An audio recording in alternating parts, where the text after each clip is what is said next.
اس دارالعلوم دیوبند میں ایک معروف شخصیت اور وہاں کے پہلے طالب علم بھی کہیے اور پہلے صدر مدرس بھی شیخ الہند مولانا محمود حسن نور اللہ مرقدہ، انہوں نے دیوبند میں جہاں قرآن کی خدمت انجام دی، حدیث کی خدمت انجام دی، بڑے پیمانے پر اسلامی فقہ کی خدمت انجام دی، ہزاروں لوگوں کو نبوت کے علم کا حامل بنایا، ماہر بنایا، وہیں پر انہوں نے ملک کے لیے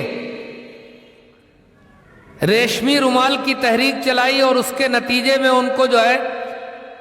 عرب سے گرفتار کیا گیا، جدہ سے، اور 3.5 سال تک جزیرہ مالٹا میں ان کو قید رکھا گیا۔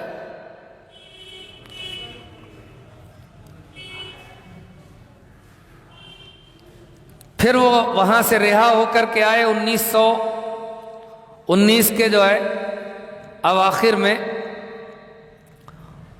ان کے شاگردوں نے ان کی فکر کو لے کر کے ہندوستان میں بہت سی تحریکیں چلائیں۔ ان تحریکوں میں ایک تحریک تو یہ جمعیت علماء ہند ہے، اور ان کے شاگردوں میں سے حضرت مولانا محمد الیاس کاندھلوی رحمۃ اللہ علیہ، جو مولانا یحییٰ کاندھلوی کے جو ہے چھوٹے بھائی اور بڑے عظیم علمی گھرانے کے فرد، اور شیخ الحدیث مولانا زکریا نور اللہ مرقدہ کے چچا جان، انہوں نے بنگلے والی مسجد سے، جو اس وقت مرکز نظام الدین کہلاتا ہے، مسلمانوں کی جو ہے بے عملی دیکھ کر کے، ان کی دین سے دوری دیکھ کر کے، ایک فکر مسلمانوں میں اسلامی اعمال کے لیے، نماز کے لیے، صحیح طریقہ زندگی کے لیے، اللہ کے نبی صلی اللہ علیہ وسلم کی اطاعت کے لیے، اللہ تعالیٰ کی فرما برداری کے لیے جو نظام چلایا، جو عملی تحریک چلائی، جو تبلیغی جماعت کے نام سے مشہور ہوئی، ایک لمبا عرصہ مولانا کی وہ تحریک کا آغاز جو ہے میوات سے ہوا۔ انہوں نے اس کے لیے بڑی قربانیاں دی۔ میوات کے لوگ جس انداز میں زندگی گزار رہے تھے، نام کے مسلمان، نام بھی مسلمانوں والے نہیں، لیکن جب مولانا الیاس رحمۃ اللہ علیہ نے کام شروع کیا تو انہیں مشکلات پیش آئیں، لیکن دھیرے دھیرے دھیرے دھیرے ان کے اخلاص کی برکت سے، ان کے خلوص کی برکت سے دعوت اور تبلیغ کا یہ کام جو ہے بڑھنا شروع ہوا، اور پھر دیکھتے ہی دیکھتے جو ہے پورے ہندوستان میں یہ فکر چلنے لگی۔ کتنے بندگان خدا عملی زندگی میں راہ راست پر آئے جماعت کی برکت سے، اور پھر یہ کام اتنا آگے بڑھا کہ مولانا الیاس کے صاحبزادے مولانا یوسف حضرت جی دوسرے، ان کے زمانے میں دنیا کے دیگر ممالک میں بھی یہ فکر۔ تبلیغی جماعت کرتی کیا ہے یہ تو ہم اور آپ سب جانتے ہیں۔ تبلیغی جماعت یہ کہتی ہے کہ بھائی آپ کو اللہ تعالیٰ نے جو کام کرنے کے لیے کہا ہے اور نبی کے جو طریقے اختیار کرنے کے لیے کہا ہے، ان کو اپنی زندگی میں لائیے، ان کو اختیار کیجیے، اور اس کے لیے آپ فکر پیدا کرنے کے لیے ہمارے ساتھ جماعت میں چلیے، ہم آپ کو دکھائیں گے، وہاں سکھائیں گے۔ بالکل سادہ سا کام۔ جماعت کی جن چیزوں سے اب ہمیں ان کی جن باتوں سے اختلاف ہے وہ اپنی جگہ، لیکن اتنے لمبے زمانے تک شیخ الہند کی جو ہے فکروں پر ان کے ایک مایہ ناز اور جلیل المرتبت شاگرد حضرت مولانا الیاس نے جو یہ دعوت تبلیغ کا کام چلایا، اس نے لاکھوں بندگان خدا کو گمراہی سے اور بھٹکے ہوئے راستوں سے اور بے راہ روی سے نکال کر کے مسجدوں میں لا کر کے کھڑا کر دیا اور خیر اور فلاح اور بہبود کے ماحول پر لگایا۔ لیکن ابھی جو ہے کچھ عرصے میں یہ جماعت بھی نشانے پر. ہندوستان میں پچھلی مرتبہ جو کووڈ-19 کی لہر آئی تھی پہلی، جو مارچ میں لاک ڈاؤن لگایا گیا تھا، تو ہمارے ملک کی حکومت نے اپنی ناکامی چھپانے کے لیے مرکز میں تالے لگا دیے اور جماعت والوں کو ڈھونڈنے لگے، کہنے لگے بھئی یہی لائے ہیں یہ بیماری،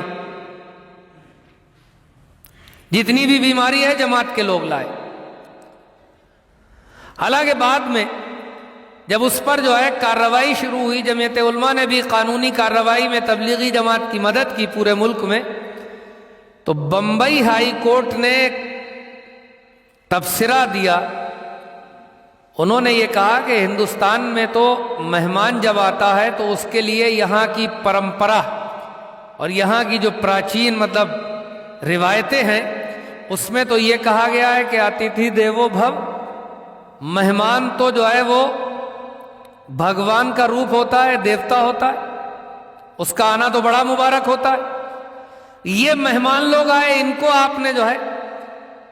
بامبے ہائی کورٹ نے یہ کہا کہ حکومت نے اپنی ناکامی چھپانے کے لیے ان کو بلی کا بکرا بنا دیا. یہ کورٹ کے الفاظ. اب اسی بے ضرر اور مخلص جماعت پر پچھلے ہفتے سعودی عرب نے یہ اعلان کر دیا کہ یہ جماعت دہشت گردی سے تعلق رکھتی ہے. ہمیں نہیں پتا کہ سعودی عرب کس دباؤ سے گزر رہا ہے، کس کا دباؤ ہے، کس نے ان کو ڈرایا ہے، کس نے دھمکایا ہے. لیکن ہمیں اتنا جانتے ہیں کہ ان کا یہ الزام انتہائی درجہ گھٹیا جھوٹ ہے. جھوٹ تو بہت بولے جاتے ہیں، انتہائی گھٹیا جھوٹ ہے اور انتہائی درجہ ناانصافی پر مبنی.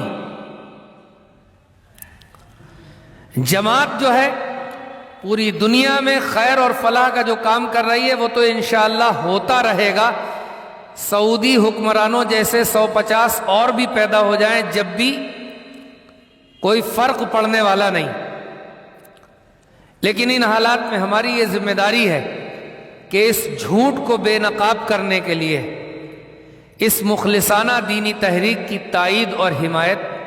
ہماری طرف سے ہو. ہم علماء دیوبند، جمعیت علماء اور تمام مدارس کے ذمہ داران اپنے اس عزم کا، اپنے اس ارادے کا اظہار کرتے ہیں کہ ہماری دینی تحریکات میں کسی پر بھی اگر کوئی غلط اور ناجائز الزام لگا کر کے اس کو دبانا چاہے گا، اس کو ختم کرنا چاہے گا، تو انشاءاللہ اس کی یہ کوشش ناکام و نامراد کر دی جائے گی. اس کے لیے چاہے جتنی بھی قربانی دینی پڑے. ہندوستان میں چاہے وہ مدارس کا نظام ہو، چاہے وہ مکاتب اسلامیہ کا نظام ہو، چاہے وہ ہماری اور دینی تحریکات ہوں، بالخصوص جماعت تبلیغ جس کے بارے میں اگر لطیفے میں کہا جائے کہ وہ کیا کرتی ہے، یا تو آسمان سے اوپر جنت کی بات ہوتی ہے یا زمین سے نیچے قبر کی بات ہوتی. سیاست سے واسطہ نہیں، کسی اور چیز سے کوئی واسطہ نہیں. نظام میں یہ ہے کہ ان کو کوئی برا کہتا رہے، انہیں جواب دینا نہیں، بس اپنا کام ہے، اپنا کام ہے. چلیے، اگر ایسے بے ضرر اور بے نفس لوگوں کو کوئی نشانہ بنائے گا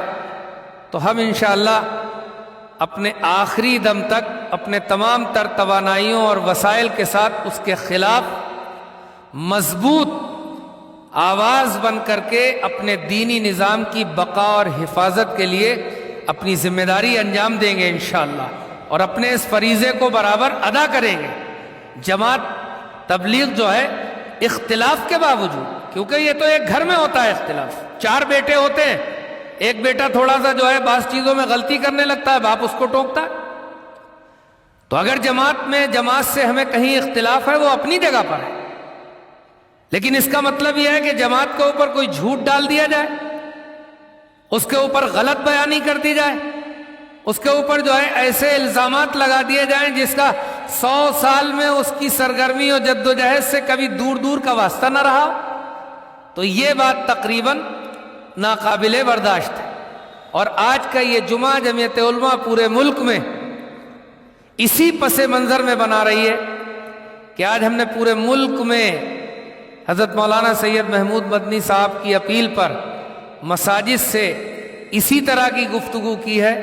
اور یہ بتانے کی کوشش کی ہے آسان زبان میں کہ جماعت تبلیغ ہمارے لیے کیا حیثیت رکھتی ہے، اس ملک میں ان کی کیا خدمات ہیں اور پوری دنیا میں ان کی کیا خدمات ہیں، اور ان کے خلاف جو ایلیگیشن، جو الزامات لوگ لگا رہے ہیں ان کو ہم یہ بتا دینا چاہتے ہیں کہ اپنے کام کی، اپنے نظام کی اور اپنی دینی تحریکات کی حفاظت کرنے کا طریقہ اور سلیقہ اور طاقت اور ہمت ہمارے اندر موجود ہے۔ آپ ہمیں کم بانٹوں سے نہ تولیں، آپ یہ نہ سوچیں کہ ہم اپنے دینی نظام کو بچا نہیں سکتے۔ کب سعودی عرب یہاں ہماری مدد کرنے آیا؟ ملک کی آزادی کے بعد 70 سال میں ہندوستانی مسلمانوں نے اپنے مسائل، اپنی طاقت، اپنے شعور، اپنی بنیاد پر حل کیے۔ ہم نے تو باہر والوں سے یہ کہا کہ آپ مداخلت نہ کریں، آپ اپنی زندگی گزاریں اور ہمیں اپنے طریقے سے زندگی گزارنے دیں۔ ہمارے جو مسائل ہیں وہ انشاءاللہ دینی شعور کے ساتھ ان کو حل کرنے کی ہماری کوشش جاری رہے گی۔ نہ تو ہم مایوس ہونے والے ہیں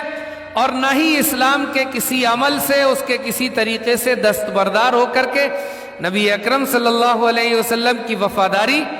اور قرآن و سنت سے دوری اختیار کرنے والے ہیں۔ یہاں اس کے لیے لوگ کتنی بھی طاقت استعمال کر لیں،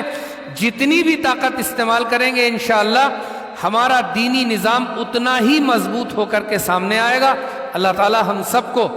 اپنے پوری دینی نظام کی حفاظت و بقا کی فکر کے لیے شعور و سمجھ نصیب فرمائے، اور اللہ تعالی ہماری تمام جماعتوں کی، تمام دینی تحریکاتوں کی اور تمام ملی افراد و شخصیات کی حفاظت فرمائے، اور جو ان پر بری نظریں رکھتے ہیں اللہ سبحانہ و تعالی چاہے وہ کسی بھی نام سے ہوں ان کو ناکام و نامراد فرما دے۔ وآخر الدعوانا الحمد للہ رب العالمین۔